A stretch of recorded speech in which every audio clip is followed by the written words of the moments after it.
Assalamualaikum warahmatullahi wabarakatuh. Hari ini kita berbincang menjawab pertanyaan sahabat saya Uji ini tentang bahwa setahun kita hidup bersama Corona. Saya ingin menjelaskan dari aspek sosial, dari aspek medis, dari aspek agama. Dari aspek sosial begini, satu, kita harus patuh pada prokes, prosedur kesehatan yang ditetapkan pemerintah. Apapun juga, pemerintah berusaha melindungi warga negaranya, karena mencegah itu lebih baik daripada mengobati, dengan cara memakai masker, menjaga jarak, mencuci tangan. Semua itu dalam rangka mencegah. Jadi kalau Anda sedang tidak sakit, kita himbau orang lain supaya melakukan prokes agar Anda tidak tertular. Sebaliknya, jika Anda sedang mengidap penyakit coronanya, Anda mematuhi prokes dalam rangka tidak menulari ke orang lain. Itu poin pertama dari segi sosial. Dari segi medisnya begini, Corona itu virus sel tunggal dan nggak bisa mati, sama dengan virus flu, virus hepatitis. Yang melemahkan dia dan membunuh dia itu hanya antibodi kita, imunitas kita. Imunitas itu bisa timbul dari tubuh kita kalau makanannya cukup bergizi, istirahatnya cukup, aktivitas badannya cukup, kemudian menjaga kebersihan. Contoh, minimal kita mandi 2 kali sehari, itu membersihkan tubuh kita. Bagi yang muslim, minimal kita 5 kali sholat sehari, itu membersihkan kita. Karena corona itu begitu masuk ke kita, ke tubuh kita melalui hidung, pernapasan, itu tidak langsung masuk ke paru-paru. Dia tertahan dulu di dalam rongga hidung selama 4-5 jam. Kalau itu lolos, kita tidak bisa melawannya, dia akan pindah ke kerongkongan. Dari situ dia akan masuk paru-paru, dan dia membunuh ketika corona itu Anda biarkan masuk ke paru-paru. Tapi Allah yang Maha Pengasih itu, yang membuat manusia ini ciptaan terhebatnya, sudah melindungi. Ketika corona itu masuk ke dalam hidung Anda, seperti Anda flu, Anda bersin. Dengan begitu, penyakitnya keluar. Dengan Anda berwudu, menghirup air wudu, Anda sebutkan kembali, coronanya keluar. Dari subuh ke duhur, lebih dari 5 jam. Alokasi di tengahnya duha. Dari duhur ke asar, nggak sampai 5 jam. Dari asar ke maghrib, nggak sampai 5 jam. Maghrib ke isya, nggak sampai 5 jam. Isya ke subuh, memang lebih dari 5 jam, 6 jam. Tapi di tengahnya Anda harus berdiri karena tahajud. Allah sudah melindungi hamba-hambanya dengan ritual syariah yang ditetapkan untuk hamba-hambanya itu. Nggak perlu takut. Oke? Sekarang dari efek medis. Corona itu makhluk hidup, sama seperti kita. Dan yakinlah, Corona tidak pernah diperintahkan untuk menghabisi manusia. Karena kiamatlah yang menghabisi manusia. Tangan Allah sendiri yang menghabisi kita. Corona itu punya getaran frekuensi sekitar 6 Hz. Seorang ahli dari Amerika, David Hawkins, telah meneliti virus corona ini. Ketika Anda bersin, virus corona jatuh ke bumi, dia tidak akan hidup. Karena bumi memiliki 27 Hz frekuensinya. Corona 6 Hz, mati dia. Nah, yang membuat Anda kena corona, kemudian berkembang biak, itu karena sikap negatif tubuh Anda. Yang membuat coronanya berkembang biak dengan pesat. Sikap negatif itu adalah, contoh, suuzon, iri dengki, stres, ketakutan, fobia, prasangka buruk tuh, suudzon. Saking takutnya sampai nggak kemana-mana, kunci di kamar. Ingat, kamar yang tertutup, yang tidak dapat sirkulasi udara yang segar atau ber-AC, itu membuat Anda disenging corona. Corona hidup di situ. Udara dingin membuat tubuh Anda dingin, itu yang membuat Anda flu. Anda flu, daya tubuh Anda jelek, seperti coronavirus itu akan muncul. Jadi saran saya, tetaplah beraktivitas normal. Di satu pihak, kita ikuti anjuran pemerintah yang progres itu sebagai istihad kita. Setelah itu kita lakukan, baru kita takwa, terserah Allah. Tapi ada kewajiban kita sebagai seorang laki-laki menghidupi istri, menghidupi anak. Harus keluar rumah beraktivitas. Bagi yang tidak beraktivitas, usahakan beraktivitas di luar rumah antara jam 7 pagi sampai jam 10 siang. Di bawah sinar matahari. Itu akan membantu Anda melawan corona. Bagi laki-laki, dengan alasan corona kemudian tinggal di rumah, itu menyalahi kodrat dia. Menyalahi amanat dia untuk menafkahi anak istrinya. Itu dolim. Seandainya Anda keluar rumah dalam rangka menafkahi anak istri Anda, kemudian Anda terkena corona, bukankah Anda sedang jihad? Menjalankan perintah Allah, menafkahi anak istri yang menjadi tanggung jawab Anda. Anda sedang fisabilillah. Apa yang Anda takutkan? Satu. Banyak orang kena corona, tapi banyak juga yang sembuh.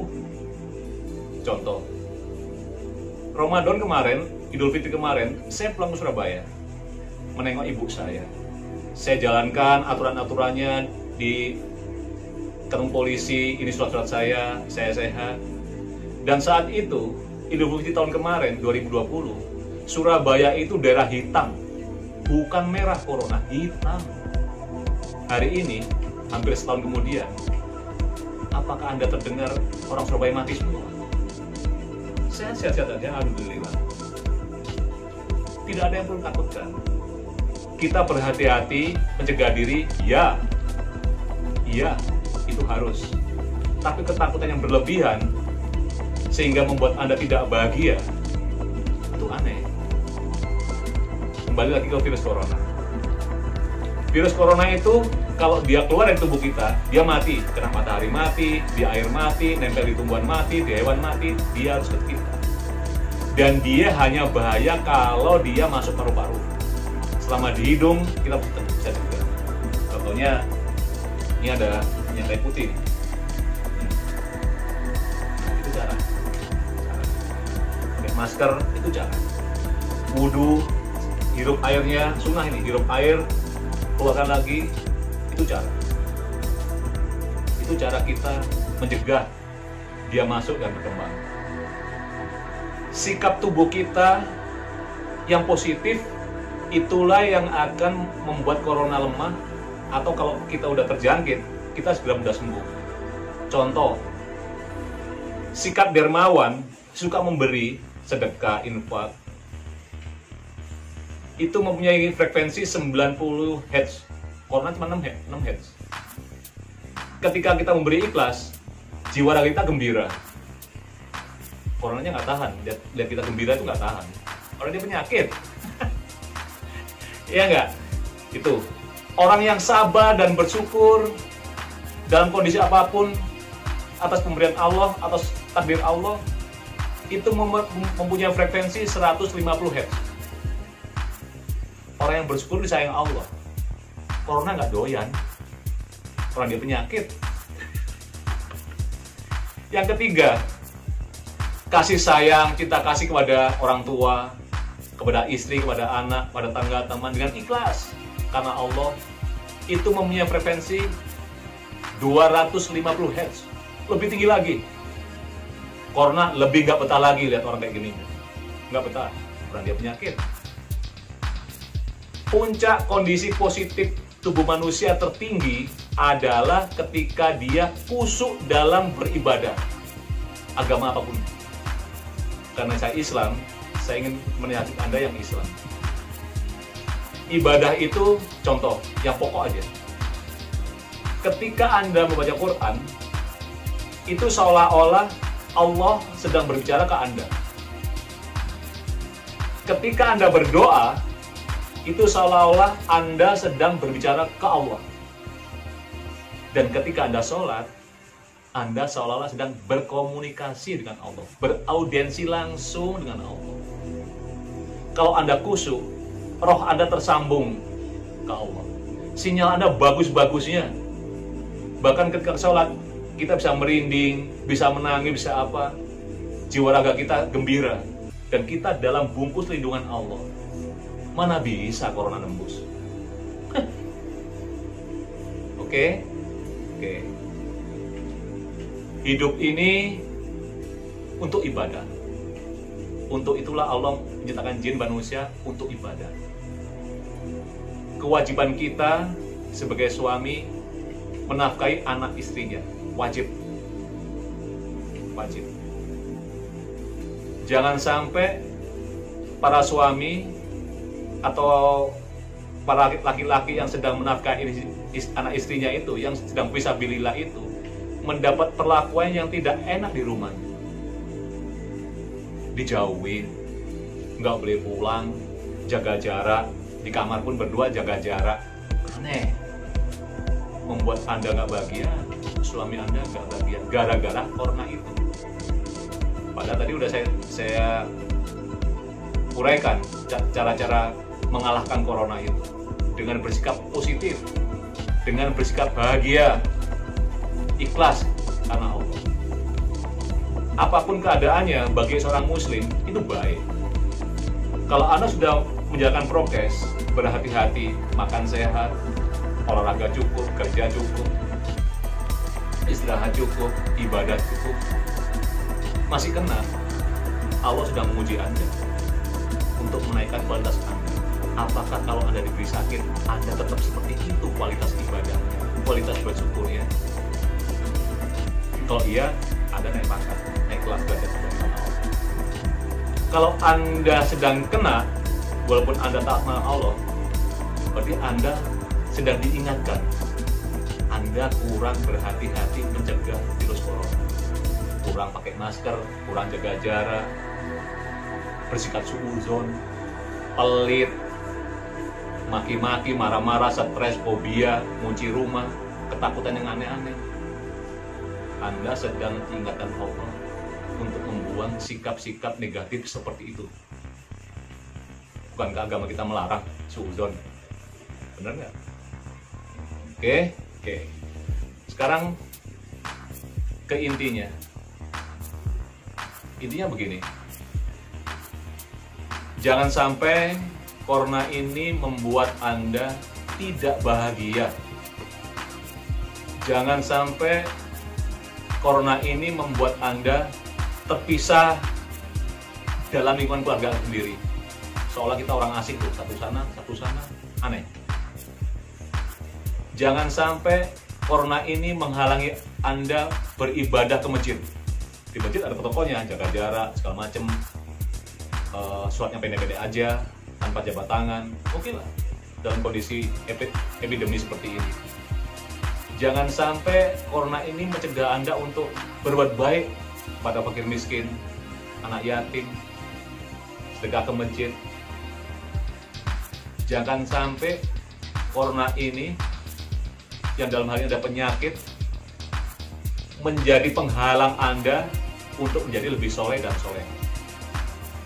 Soleha kepada suami, soleh kepada anak, soleh kepada orang tua, soleh kepada istri, soleh kepada anak, soleh kepada orang tua. Jangan sampai. Corona ini biasa-biasa saja, gak ada yang aneh. Kalau tiba-tiba Anda merasa demam, kemudian makan mulut Anda nggak berasa, mencium kehilangan penciuman, seperti gejala flu, jangan ikutin tubuh Anda. Lawan. Makan yang panas-panas, mandi air panas, berendam kaki pakai air panas. Lawan. Minum obat kimia atau herbal, pakai jaket, tidur. Artinya Anda kurang tidur. Bahkan di waktu kecil saya, kalau kita masuk angin gana itu, ini minyak kayu putih saya campur aja pakai teh apa kita minum supaya badan kita hangat. Minyak kayu putih ya, bukan alkohol. Nah, itu mah neraka. Minyak kayu putih, nggak apa-apa, ya nggak. Ini semua cara-cara. Tidak mungkin seorang hamba yang sedang fisabilillah menjalankan kewajibannya kepada keluarga, mengikuti perintah Allah, dicelakakan oleh Allah. Allah tidak pernah dolim pada hamba-hamba. Allah Maha Pengasih lagi penyayang. Anggaplah ujian corona ini sebagai bentuk peringatan dari Allah bahwa kita kurang menjaga kebersihan. Kita hidup jorok, kita terlalu banyak begadang, kurang tidur. Tidur itu yang paling baik antara jam 9, jam 10 maksimal, sampai jam 2, jam 3, 5 jam aja. Yang 8 jam tidur itu bayi. Kita udah tua mah, 5 jam cukup. Bangun jam 3 malam setengah 4, tahajud. Habis itu subuh, nanti mau duhur boleh tidur lagi, atau tidur boleh lagi. Itu subuh. 5 jam cukup tidur malam. Antara jam 10 malam sampai jam 2 malam, itu situasi yang sangat baik semesta alam ini. Ion-ion positifnya ada di semesta alam. Dengan itu tubuh kita memperbaiki sel-sel yang mati, sehingga tubuh kita kembali sehat. Kalau mobil mesin misalnya sedang diperbaiki ketika istirahat, jangan lupa matikan lampu, wudhu, baca doa supaya tidur Anda bernilai ibadah. Sekali lagi, bahagia itu sederhana. Saya bacakan sini. Bahagia itu sederhana, hanya dengan menjalankan perintahnya dan menjauhi larangannya. Hiduplah normal dengan corona, seperti Anda hidup dengan virus flu, virus hepatitis. Tetaplah beraktivitas, tetaplah taat pada Allah, karena Allah akan menyayangi kita. Demikian menurut saya apa yang perlu kita hadapi setelah setahun corona ini. Insya Allah kita akan dilindungi karena kita sedang di jalan. Bagi seorang muslim, apapun keadaannya itu baik. Kita kena corona sembuh baik, kita nggak kena pun baik, karena itu semua dari Allah untuk menguji kita. Sekian, minum dulu wedang jahe. Alhamdulillah.